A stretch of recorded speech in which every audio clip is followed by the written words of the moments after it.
Good morning, Progress, Texas people.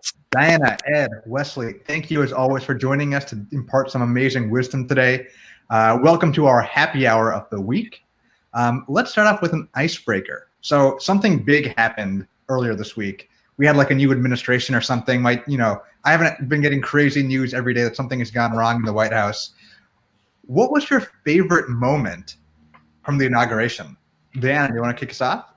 My absolute favorite moment that took up a lot of my free time on Inauguration Day was the camera cutting to Bernie sitting in his chair, very safely, social distance, very warm, and just all the culture that has been created around that image. Ed, how about you? Look, I think Amanda Gorman's speech was everybody's favorite moment. So apart from stating the obvious, I will say that what really stood out to me was the tone that Biden struck and the messages he offered. I wrote a few of them down here. The one where he said we should respect one another, that disagreements shouldn't lead to disunity. And this one line in particular, which really stood out, politics doesn't have to be a raging fire. We don't have to destroy everything in our path. What a nice change of pace to have brutal honesty instead of brutal behavior. I think it's a good start to a new era. I completely agree. And Wesley, how about yourself? So I think I need to be careful because I don't want to diminish any person to their clothes. And I think that a lot of people get criticism when we only focus on people's clothes, but we have to talk about the fashion.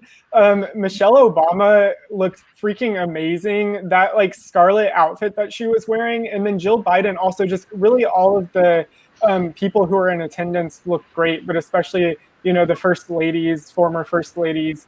So that was one of my favorite parts, was just all of the fashion. But then obviously I agree with Ed, the tone and the unity. And it was really just a happy moment that we haven't seen in the last 4 years. We haven't had that kind of positive energy coming from Washington. And so that was really just a delight, and I felt like really welcome, especially after the year that we've had. But then my absolute favorite moment, which Ed already mentioned, was definitely Amanda Gorman and the poem that she delivered. I mean, I just was captivated by the TV and captivated by her, because I just thought it was an incredible poem, and it really captured the moment that we're in right now as a country. Absolutely. And, so Kamala, I don't see eye to eye with Kamala Harris on every piece of policy she's ever voted on. But, with the kid on the way, it's going to be so cool to have my child grow up knowing that they could be in the White House one day, that someone who's like them, who looks like them, who shares their background is there. Because I know, most of us don't, a lot of us, actually, I don't think any of us, the 3 or 4 of us, grew up being able to see ourselves in this White House. And so I think it's really cool that my kid will be able to. So the inauguration happened. And when you become president, you get right to work. There's no break time after inauguration for cigars and hot tubs. No, you go to work. And Biden went to work signing, I believe, up to 30 executive orders, or he's planning to do 30 executive orders in the first 3 days. He's passed a bunch already. I want to know from y'all, which ones do you think have made the most impact? Which ones do you want to follow the most? And Wesley, why don't we start with you? Yeah, so I think the executive order that I'm paying attention to, all of them are really important. So let me just start off by saying that. I don't know that I have a favorite, because I think all of them are going to have a really huge impact on people's lives. But just one of the ones that particularly impacts me and a lot of the people in my community and folks that I really care about is the executive order that he signed, that is basically a sweeping order that makes it clear that gay and transgender people are protected against discrimination in schools and healthcare and the workplace, and really in other realms of American life. So the executive order comes from a similar Supreme Court ruling that happened last year, which basically said that the Title VII of the Civil Rights Act prohibits discrimination because of sex, and that because of sex piece includes sexual orientation.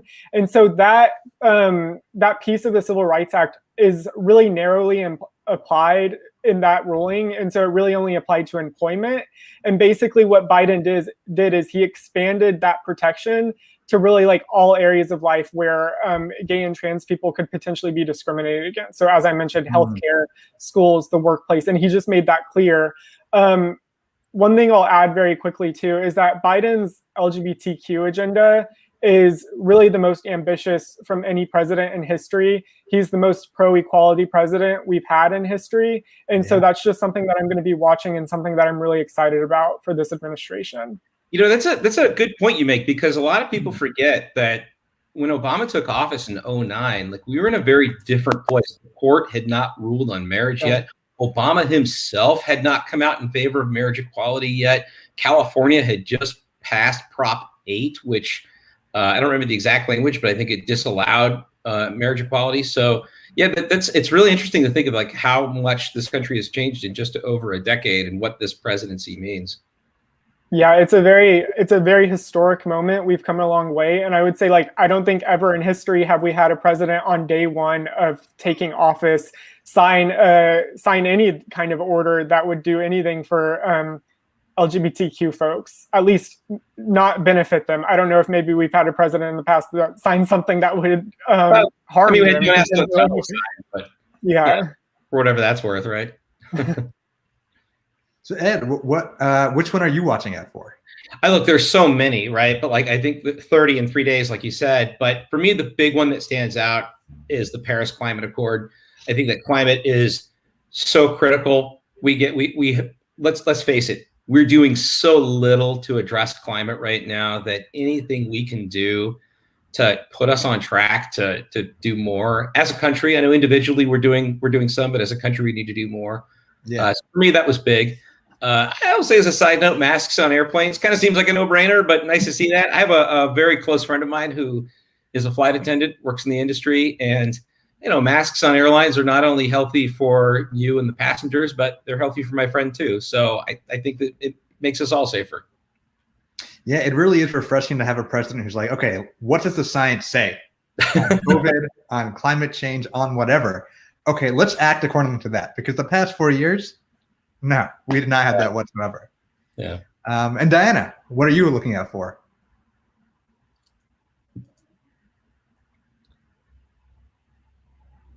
Sorry, some tech issues. I think for me, the thing I am the most excited about are related to immigration. I mean, halting deportations for the next 100 days has given a lot of folks a huge sigh of relief. I saw in the news that there are people that were, I don't think people have realized there are a lot of people that had that were still seeking asylum in churches. And for the very first time, there are people that were able to leave those places and be able to visit family and to see people for the first time. So that's great. And it's honestly a good start. And it's something that I will definitely be watching. Another good start is the halting of the border wall construction.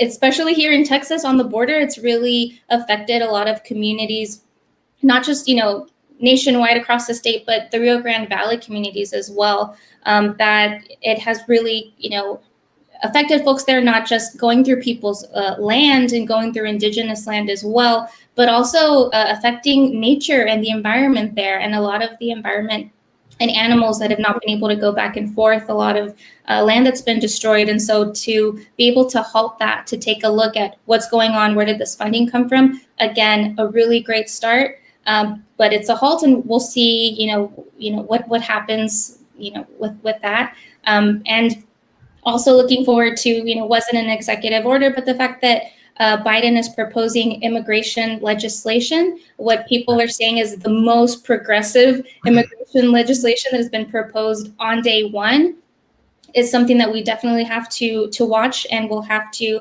make sure to contact our representatives to make sure that they support this legislation and get it passed. Now that we have, a Senate that looks a lot different than it's looked in the past, really excited to follow that. Yeah, absolutely. And, Ed, you mentioned COVID. I've got plenty of friends who are doctors, and like to see the president take such strong action to end this pandemic. Like we've all experienced the trauma of COVID-19. The frontline workers, essential workers, healthcare workers have experienced it in a different way. Mm-hmm. And to be able to start seeing like an end to this feels really amazing. Yeah, you know, one of the things that makes it so hard in this country, like I've overheard people just in passing, I'll hear someone say, well, I haven't seen bodies. Well, look, the difference between the footage you're going to see in the US compared to what we saw in places like Italy is that HIPAA laws don't allow cameras to get the same footage in the US as they get in other places. Right. But 400,000 dead, millions have suffered from this. And then look at all of us at home right now doing this instead of being in our workplace doing this, which for us is actually not a bad thing compared to what other people are dealing with. But it's such a heavy price to pay, and it's such an important thing to address. It's, you know, it's nice to see the grown-ups running things on this again. Yeah.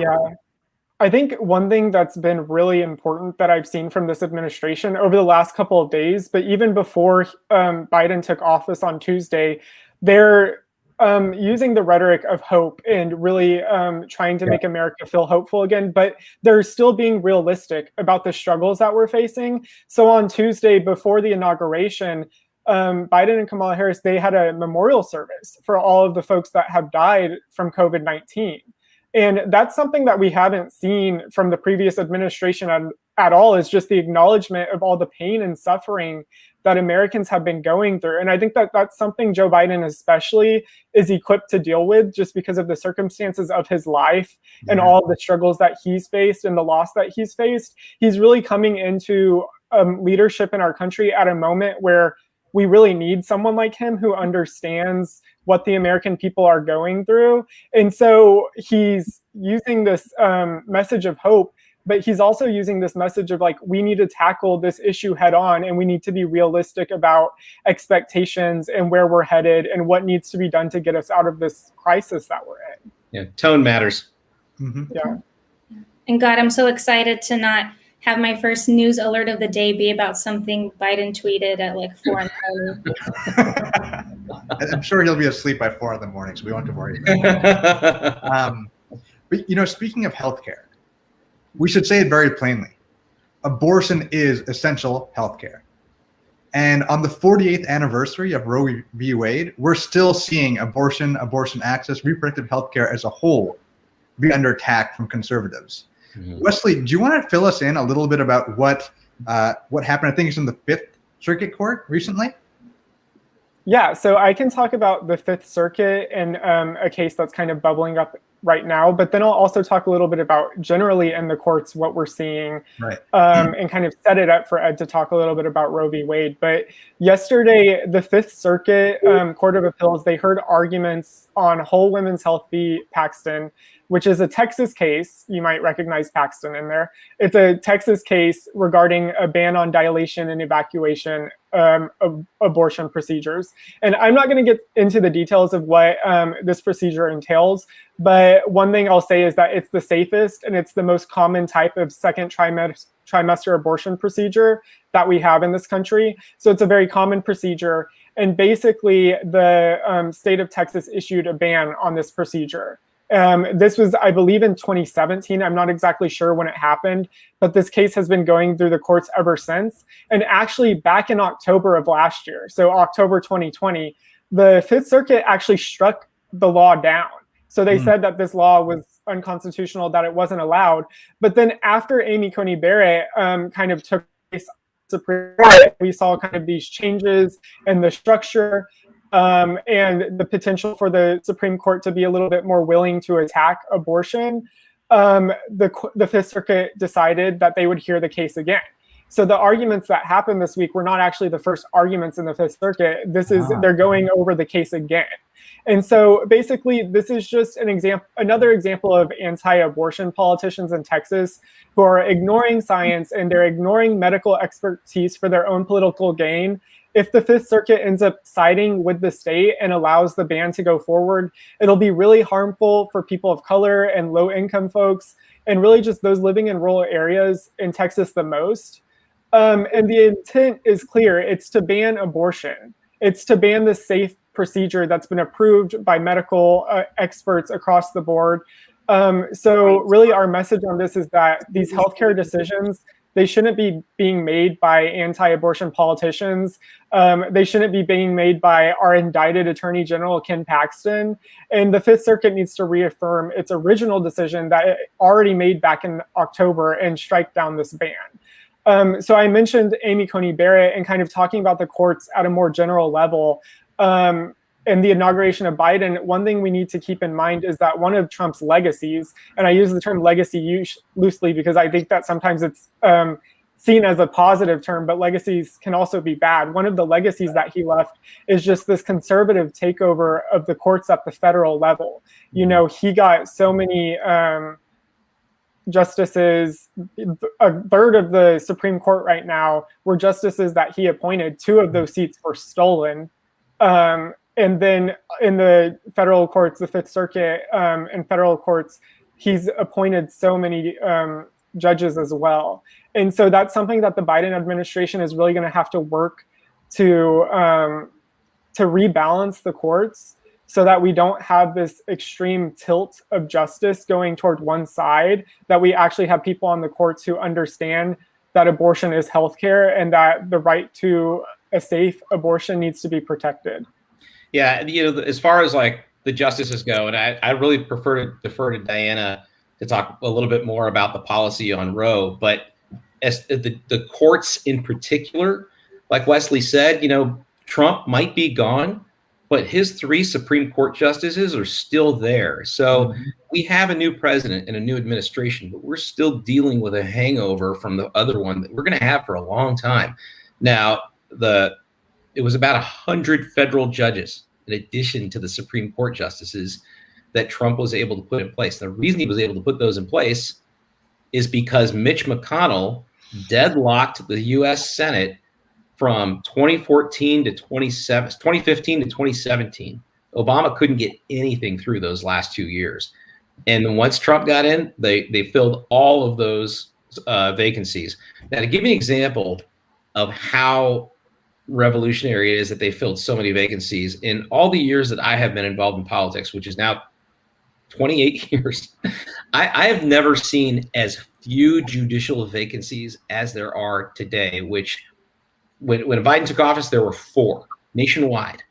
Now, 1 justice has since taken senior status, which means that judicial position can be filled, but many more like that may come. But the fact that he's starting with so few judicial appointments to put in there means that this is, you know, not only is Biden going to need to have his work cut out for him, but he's going to need as much help as he can get from the House and the Congress.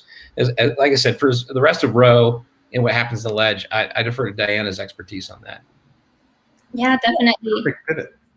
So like has been mentioned before, and as we see in the ticker, today's the 48th anniversary of Roe versus Wade, which was essentially just the landmark case in which the Supreme Court ruled that the Constitution protects a person's right to have an abortion without excessive government restriction, without that undue burden. But unfortunately, there's so much burden, especially in Texas. And I don't think a lot of folks realize that just having the right to have an abortion isn't enough. Folks need to have access to have an abortion. And a lot of the obstacles we face here in Texas are the lack of the number of clinics and how far away those are for a lot of folks. There are folks that live in areas of the state where the nearest abortion clinic is in the next state over. It's not even within the state of Texas. And there are, you know, at every chance they get, a lot of our politicians here in Texas, especially the GOP politicians, find ways to create a lot of undue burdens, basically to pass things that are honestly unconstitutional, that are a threat to our constitutional right to have a safe and accessible abortion without government obstructing that right. And, you know, we have talked a lot about the Supreme Court and those justices, but it's very important for folks that are interested in how that affects Texans to watch this upcoming legislative session. There are going to be a lot of threats to that access. So creating those undue burdens here at Progress, we're going to keep y'all updated on those threats so that you guys can find ways to get activated and help us work with our partners in protecting that right. And one great, amazing, proactive legislation that some of our partners are working on. And this is Lilith Fund, the Texas Equal Access Fund, and Frontera Fund. They've announced launching the Rosie's Law campaign. And what that does is restore insurance coverage of abortion for Texans that are enrolled in Medicaid and for those who have private health insurance, because at the moment, they don't have that access. That's an undue burden. And a recent poll showed that a majority of Texans support Medicaid coverage of abortion. So most Texans want this. This has the support. And we'll be sharing soon more about the launch of this campaign and ways that y'all can get involved. Doesn't Medicaid cover vasectomies and Viagra and things like that? I mean, it seems like it would cover abortion rights as well. You would think, would think that this essential time-sensitive healthcare would cover. One thing I'll very quickly add on the topic of the legislative session is that we right now have a bills blog that we're going to be updating throughout the session. And so you can go there, and if you're particularly interested in abortion, but really just any progressive issues in general, you can, I think Satvik's going to put it in the chat, but you can go to the bills blog and see the bills that we're watching. We haven't broken down by the good bills. So we have a lot of good abortion bills that we're really hoping get passed, but then the bad and the ugly bills as well that lawmakers have filed. So, and it's not just abortion, right? I mean, it's like no. all the bills we're watching. I think last time I checked, it was like 50, maybe probably a lot more than that. No, it's really long. We read the bills, so you don't have to. Shout out to our fellows who have been working on this piece, because it's taken a lot of research and a lot of work on their part. So Abby Springs and Victoria, who are our two fellows right now, but then also Lisa, one of our former fellows, actually got the piece started back in December. So shout out to all of them. Yeah, 100%. You know, I try and read some of these bills like on the actual thing, and like it's all written by a bunch of lawyers, so you can't understand anything. But then you go to our blog and it's like, here's the 3 things you really need to know. And now you get it. It's like, oh my God, everyone needs to read this thing, which is why it's in the comments on Facebook, YouTube, and Twitter. So you can check it out. Progress Texas gives you the cliff notes on the Texas Ledge. That's like high school. That's our goal. Yep. So I don't know if you all saw this over the past couple of days. Ted Cruz, in classic Ted Cruz fashion, said something stupid. So Biden, as I think Ed, you mentioned it, he signed back onto the Paris Climate Accords, which, for context, is an international agreement, which is for all the people that sign it. Ted Cruz got this hot take that Biden cares more about people from Paris than people from Pittsburgh, kind of showing that he's being, as his way of being, a liar, lying Ted Cruz. So we at Progress X have been running around a petition to convict Trump, so tell Cornyn to convict Trump, but also to expel Cruz, because we don't deserve Cruz anymore. So I want to hear, Anna, Ed, and Wesley, your thoughts on this, but I'm also going to drop the petition in the comments. You can sign it, share it with your friends, your family, your community, because we need to get rid of these two guys. They need to be held accountable. Yeah, what was your question? Was it your question on their favorite takes? Yeah, well, how do you feel about this? I mean, my favorite take was somebody saying, I think it was AOC that said, did you know that the Geneva Convention also does not apply to just people in Geneva, but that it is a global international one signed in Geneva? It just, this guy, he's so punchable, and like he constantly gives you reasons to do it. So please sign our petition. By the way, every time you sign a petition, it sends a letter to your representatives and to your U.S. senators. So you're not just signing a petition, you're actually sending a letter. So far we're almost at 2,000 letters. We got about 100 more to go. So if you sign that, it will send a letter to your senator and your member of Congress. And I would add that those letters are working, because many members of Congress from Texas already have said that Cruz needs to either resign or he needs to be expelled from the Senate. As far as my favorite take, Ed, I saw a different one. that so the World Health Organization is abbreviated to WHO, which is WHO. So somebody said that, did you know that by rejoining the World Health Organization, Biden is actually only caring about the citizens of Whoville? So I thought that was favorite. My other take on this is that Ted Cruz tried to throw out the votes of the citizens of Pittsburgh. So if anyone doesn't care about Pittsburgh, it's Ted Cruz. He was literally trying to make it to where their votes didn't count in the most recent election. So he needs to stop talking and just go away. I think my biggest take is that we need to break up with Ted Cruz. We are too good for him. He needs to go, get over that, and finally make that move. In signing that petition, that's a big step towards that breakup. That will take a while to happen, and everyone is telling us to break up with him. All the celebrities, everyone can see it. It's not us; it's you. Yes, yes. It's definitely you, Ted. It's definitely you. Yes, apparent to everyone. And one of my favorites was celebrity reactions. Actually, was watching Ted Cruz argue with Seth Rogen. Why does he have time to do that? The things he's prioritizing in this relationship are not working, including arguing with celebrities and doing things like, I don't know, helping encourage an insurrection. But, just laundry list of reasons. My favorite take is actually coming from Facebook right now from Ashley Perry. She says, if Ted is going to be so ridiculously wrong, why does he have to be so loud? And, he is loud and he is wrong. And why does he got to be that way? Diana, Ed, Wesley, thank you as always for being so brilliant and sharing all of your wisdom with us. The folks who watched, thanks for joining us. Sign the petition, read the Bill's blog, go to our website, subscribe so you can keep up to date with all the best progressive actions happening in our state. And we will see you next week. Have an awesome weekend. Bye, y'all.